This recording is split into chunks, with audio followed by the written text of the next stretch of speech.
കോൺഗ്രസിന്റെ നേതൃത്വത്തിൽ വലിയ പ്രതിഷേധമാണ് കോട്ടയം മെഡിക്കൽ കോളേജിലേക്ക് നടക്കുന്നത്. അതേസമയം നിരവധി ജനപ്രതിനിധികൾ ബിന്ദുവിന്റെ മൃതദേഹം ദർശിക്കുന്നതിന് വേണ്ടി അന്ത്യോപചാരം അർപ്പിക്കുന്നതിനായി അവിടേക്ക് എത്തിക്കൊണ്ടിരിക്കുന്നു. KPCC അധ്യക്ഷൻ അന്ത്യോപചാരം അർപ്പിക്കുന്നു. KPCC അധ്യക്ഷൻ ഇപ്പോൾ വസതിയിലേക്ക് എത്തിയിട്ടുണ്ട്.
ഈ സമരത്തിന് എത്തിച്ചേർന്നിരിക്കുന്നവരെ സ്വാഗതം പറയുന്നതിന് പ്രിയങ്കരനായ DCC ജനറൽ സെക്രട്ടറി ആനന്ദ് പഞ്ഞിക്കാരനെ ക്ഷണിക്കുന്നു.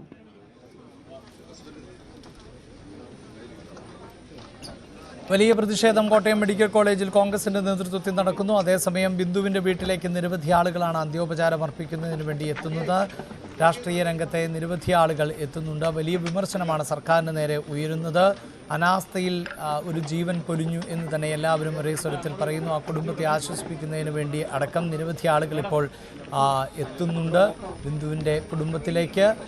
പ്രതിപക്ഷ നേതാക്കൾ ഒന്നടങ്കം എത്തുന്ന സാഹചര്യം. KPCC അധ്യക്ഷൻ ബിന്ദുവിൻ്റെ വസതിയിൽ എത്തിയിട്ടുണ്ട്.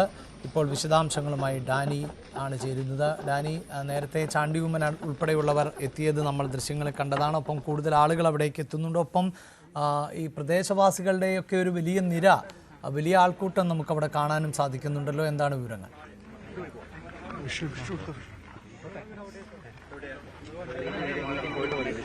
വലിയ രീതിയിലേക്ക് ആൾക്കൂട്ടം ഇവിടേക്ക് എത്തുന്നുണ്ട്. നേതാക്കളെല്ലാവരും തന്നെ എത്തുന്നുണ്ട്. ഇപ്പോൾ KPCC പ്രസിഡന്റ്, ഒപ്പം തന്നെ BC വിഷ്ണുനാഥ് അടക്കമുള്ളവർ ഇവിടേക്ക് വന്നിട്ടുണ്ട്. അവരെ വീട് സന്ദർശിക്കാനായിട്ട് താഴേക്ക് പോവുകയാണ്. അപ്പോൾ നിരവധി പേർ ഇവിടേക്ക് വന്നു പോകുന്ന എല്ലാവരിലും വ്യക്തമാക്കുന്നത് കൃത്യമായ രീതിയിൽ തന്നെ അവരൊരു പ്രതിഷേധവും കാര്യങ്ങളും എല്ലാവരും തന്നെ വ്യക്തമാക്കുകയും ചെയ്യുന്നു. ഈ കാര്യത്തിൽ വിവിധയിടങ്ങളിൽ പ്രതിഷേധ പരിപാടികൾ ഇപ്പോൾ നടക്കുന്നുണ്ട്. അതിനൊപ്പം തന്നെയാണ് നേതാക്കൾ ഇപ്പോൾ ഭവന സന്ദർശനവും മറ്റുമായിട്ട് ഇവിടേക്ക് വന്നുകൊണ്ടിരിക്കുന്നത്. ഇപ്പോൾ KPCC പ്രസിഡന്റും BC വിഷ്ണുനാഥ് അടക്കമുള്ളവരും ഇവിടേക്ക് എത്തുന്നു.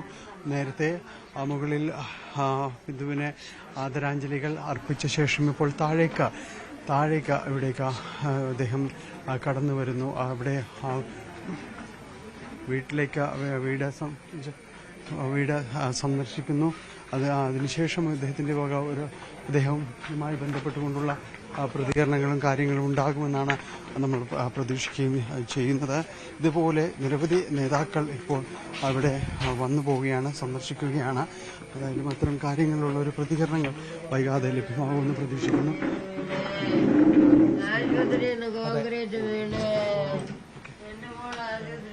അദ്ദേഹം വീട്ടിലേക്ക് വന്നിരിക്കുന്നു. അമ്മ ബിന്ദുവിൻ്റെ അമ്മയാണ് ഇവിടെയുള്ളത്. ബിന്ദുവിൻ്റെ അമ്മയുടെ അടുത്തേക്ക് അപ്പോൾ അദ്ദേഹം എത്തിയിരിക്കുന്നു, ആശ്വസിപ്പിക്കുന്നതിന് വേണ്ടി എത്തിയിരിക്കുന്നു. ഏതായാലും ഈ കാര്യങ്ങളിൽ വലിയ ഇടപെടലുകൾ ഉണ്ടാകുന്നു എന്ന് തന്നെയാണ് നമ്മൾ മനസ്സിലാക്കുന്നത്. എന്റെ കുഞ്ഞ് എന്റെ വീട്ടില് എന്റെ എന്റെ വീട്ടിലെ സാറന്മാരെ അവളാണ് എന്റെ വീട് തിരിച്ചു നടക്കുന്ന എന്റെ കമ്പ്യൂട്ടറാ. എന്റെ വീട്ടിലെ കമ്പ്യൂട്ടറാ അവളിനെ നേടിക്കൊണ്ട് വരും. ഞങ്ങൾ സുഖത്തിൽ കഴിയുന്നവരൊന്നുമില്ല. ഞങ്ങൾ ആളുണ്ട്, തകരയുണ്ട്, കപ്പയുണ്ട്, കാച്ചിലുണ്ട്, ചേനയുണ്ട്, ചേമ്പുണ്ട്, കപ്പയ്ക്കുണ്ട്, ഇച്ചിരി പരിപ്പും മേടിച്ച അരിയും മേടിക്കും, മല്ലിമുളകും മേടിച്ച മഞ്ഞൾ. മീനൊന്നും ഞങ്ങൾക്ക് വേണ്ട, ഞങ്ങൾ തിന്നില്ല. എനിക്ക് മുട്ടയും മീനൊന്നും ഞാൻ തിന്നൂല. ഇത് തിന്ന് കിടക്കുന്ന ഞാനാ. എന്റെ കുഞ്ഞിന് എന്റെ കിട്ടിയാലും ഞാൻ കൊടുക്കും. തൊഴിലുറപ്പ് ചെയ്തോണ്ടിരുന്ന് കിട്ടാതെ അവക്ക് കൊടുക്കും. എനിക്ക് മരുന്നൊന്നുമില്ല, എനിക്ക് അസുഖമൊന്നുമില്ല, എനിക്ക് ഗുളികയൊന്നും മേടിക്കണ്ട. എനിക്ക് തലവേദനയ്ക്ക് ഒരു പാരസെറ്റമോളും ചൊല്ലി ഞാൻ തിന്നൂല. പറമ്പിലെ പച്ചല തിന്നും, പച്ചല തിന്നും, പച്ചല തിന്നും, ഞാൻ കപ്പങ്ങ തിന്നും. പറമ്പിലെല്ലാം ഞാൻ കപ്പ ഇട്ടിട്ടുണ്ട്, ഞാൻ കിളച്ച് കപ്പ ഇട്ടിട്ടുണ്ട്. എന്റെ വൈക്കത്തെന്റെ പിള്ളേരുടെ പറമ്പിൽ ഞാൻ കപ്പ ഇട്ടിട്ടുണ്ട്. അത് പറിച്ച് തിന്നും, അത് ഉണങ്ങി തിന്നിയിരിപ്പുണ്ട്. അതൊക്കെ വേവിച്ച് തിന്നും, അതൊക്കെ വേവിച്ച് തിന്നും. എപ്പ ഉണങ്ങി വെച്ച് വറുത്ത് തിന്നും. അത് പൊന്നെ എന്റെ പൊന്നെ സാറന്മാരെ, എന്റെ പൊന്നുമോൾ അരഞ്ഞു പോയി. എന്റെ കുഞ്ഞരഞ്ഞേ, എന്റെ കുഞ്ഞ് അരഞ്ഞു പോയേ, എന്റെ കുഞ്ഞു പോയേ. എന്റെ മൂത്ത മോനെ ജോലി ഉണ്ടാക്കാൻ വേണ്ടി നടന്നതാണ്.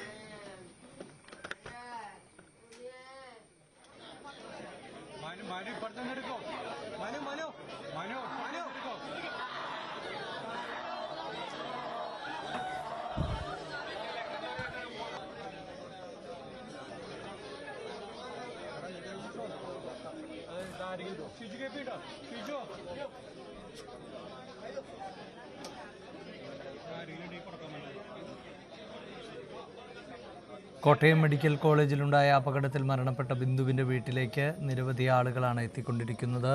നേരത്തെ ചാണ്ടി ഉമ്മൻ MLA ഉൾപ്പെടെയുള്ളവർ എത്തിയിരുന്നു. ഇപ്പോൾ KPCC അധ്യക്ഷൻ അടക്കം ഉള്ളവർ ആണ് ബിന്ദുവിൻ്റെ കുടുംബത്തിലെത്തിയത്. ബിന്ദുവിൻ്റെ അമ്മയെ ആശ്വസിപ്പിക്കാൻ അവർ ശ്രമിക്കുന്നു. പക്ഷേ ആ അമ്മയുടെ വാക്കുകൾ വലിയ വേദനയും നൊമ്പരവുമായി മാറുന്നുണ്ട്. കേരളത്തിന് 9:30 മുതൽ മകളെ താൻ വിളിക്കുന്നതാണ്, 11:30 വരെ വിളിച്ചിട്ടും ഫോൺ എടുത്തില്ല. ആ 2 മണിക്കൂർ അവൾ ആ കെട്ടിടത്തിനുള്ളിൽ പെട്ടുപോയല്ലോ എന്നാണ് അമ്മ പറയുന്നത്. തീർച്ചയായും അത് നമ്മുടെ അനാസ്ഥയുടെ തന്നെ ഭാഗമായി സംഭവിച്ച ഒന്നായി കണക്കാക്കേണ്ടി വരും. കാരണം ഒരു കെട്ടിടം തകർന്നു വീണ് 2 മണിക്കൂർ കഴിഞ്ഞ ശേഷമാണ് അവിടേക്ക് രക്ഷാപ്രവർത്തകർക്ക് രക്ഷാപ്രവർത്തനം ആരംഭിക്കാൻ പോലും സാധിച്ചത് എന്നത് വലിയ വീഴ്ച തന്നെയാണ് സംഭവിച്ചത് എന്നതിൽ മാറ്റമില്ല.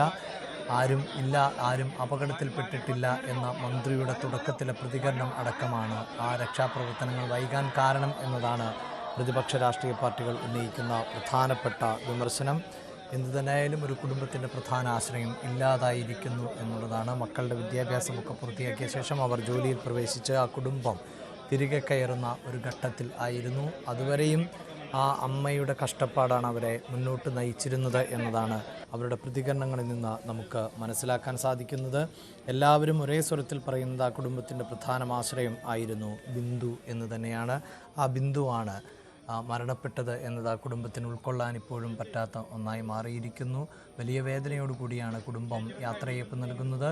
പ്രദേശവാസികൾ, ബന്ധുക്കൾ, ഉറ്റവർ, ഉടയവർ എല്ലാവരും ബിന്ദുവിനെക്കുറിച്ച് നല്ലത് മാത്രം പറയുന്നു എന്നുള്ളതാണ്. അവരായിരുന്നു ആ കുടുംബത്തെ മുന്നോട്ട് കൊണ്ടുപോയിരുന്നത്. എല്ലാവരുടെയും ആശ്രയം ബിന്ദുവായിരുന്നു. ചെറിയ ജോലികളിലൂടെ ലഭിക്കുന്ന വരുമാനമായിരുന്നു ആ കുടുംബത്തിൻ്റെ ആശ്രയം എന്ന് പറയുമ്പോൾ കോട്ടയം മെഡിക്കൽ കോളേജിൽ കോൺഗ്രസിൻ്റെ വലിയ പ്രതിഷേധം നടക്കുകയാണ്. അവിടെ തിരുവഞ്ചൂർ രാധാകൃഷ്ണൻ സംസാരിക്കുന്നു. വാക്കുകളിലേക്ക്. അതിന്റെ പിന്നാലെ മുഖ്യമന്ത്രി വന്നു. പക്ഷേ ആ കുടുംബത്തിന്റെ ദുഃഖസ്ഥിതിയെ കുറിച്ച് അവർ ആലോചിച്ചിട്ടുണ്ടോ? ഡിസാസ്റ്റർ മാനേജ്മെന്റ് ഫണ്ട് കൈകാര്യം ചെയ്യുന്ന 10,000 കോടി രൂപ കൈവശമിരിക്കുന്ന കേരളത്തിന്റെ മുഖ്യമന്ത്രി 15 രൂപ ആ പാവപ്പെട്ടവർക്ക് കോമ്പൻസേഷൻ കൊടുക്കുന്നതിന് വേണ്ടി ഒരു പ്രഖ്യാപനം പോലും നടത്തിയില്ല.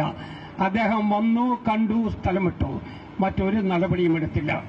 അദ്ദേഹത്തിന് തന്നെ ബോധ്യപ്പെട്ടിട്ടുണ്ട് ഇവിടെ നടന്നിട്ടുള്ള പ്രവർത്തനത്തെക്കുറിച്ച് അദ്ദേഹത്തിന് നന്നായി ബോധ്യപ്പെട്ടിട്ടുണ്ടാകും. അതുകൊണ്ടാണ് ഇവരെ ഡിഫെൻഡ് ചെയ്യുവാനോ ഇവർ ചെയ്തത് ശരിയാണെന്ന് വാദിക്കുന്നതിന് വേണ്ടി നിൽക്കാതെ വന്നത്. അവസാനം രണ്ടാളുകളെ മുമ്പിലെത്തിച്ചു. ഒന്ന് മെഡിക്കൽ കോളേജിന്റെ സൂപ്രണ്ട്, അദ്ദേഹം പറഞ്ഞു ഇതെല്ലാം എന്റെ വകയാണ് എന്ന് പറഞ്ഞു. ഞാൻ എന്റെ മനസ്സിൽ പഴയ ഒരു പഴമൊഴിയുണ്ട്, ആ പഴമൊഴി ഇവിടെ പറഞ്ഞാൽ അവർക്ക് ക്ഷീണമാണ് എന്നുള്ളത് കൊണ്ട് ഞാൻ എന്റെ നാവ് കൊണ്ട് അത് പറയുന്നില്ല.